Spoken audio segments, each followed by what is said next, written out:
এই জানো, তোমার বন্ধু সুমন ফকির আছে না, সে নাকি মরার পরে চোখ দান করবে। সর্বনাশ, না জানি কার কপাল পুরাইলো রে। এতে সর্বনাশের কি হলো? চোখ দান করা তো এক মহান কাজ। সুমন ফকির তো গাঁজা খায়, গাঁজায় টান না দিলে ওর তো চোখই খোলে না। হ্যালো বাবু, একটা কিস করো না প্লিজ। জি ম্যাডাম বলেন, কোথায় কিস করব, গালে না ঠোঁটে? শালাই তোর ছোট লোক, তুই আমারে কেন কিস করবি? কারণ আমার নাম বাবু, শালির বিটি।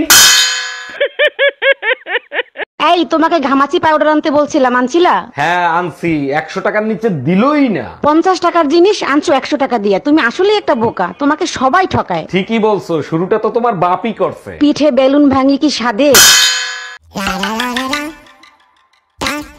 এই তোমার ল্যাংরা আম আনতে বলছিলাম, ওগুলো কি আম নিয়ে আসছো? তুমি কি আম চেনো? ভালো করে দেখো, ওগুলো সব ল্যাংড়া আমি। আচ্ছা ঠিক আছে, আমি ল্যাংরা আম চিনি না। তুমি কি করে বুঝলা যে ওগুলো ল্যাংরা আম? ল্যাংড়া বলেই তো ভ্যানে করে নিয়ে যাচ্ছিল, তখনই বুঝলাম ওগুলো ল্যাংড়া।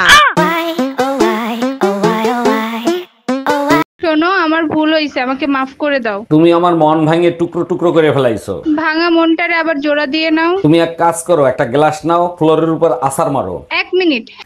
হ্যাঁ দিছি। এবার ওই টুকরো গুলোরে জোড়া লাগাও। গ্লাস তো টুকরো হয় না, স্টিলের গ্লাস ছিল।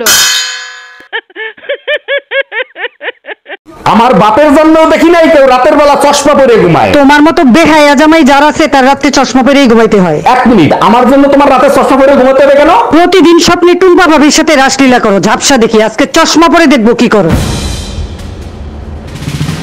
শুনছো, যেখানে তোমার সম্মান নেই সেখানে তুমি একদম যাবে না। লে হালুয়া, সারাদিন খাটাখাটনি করে বাড়িও ফিরবো না।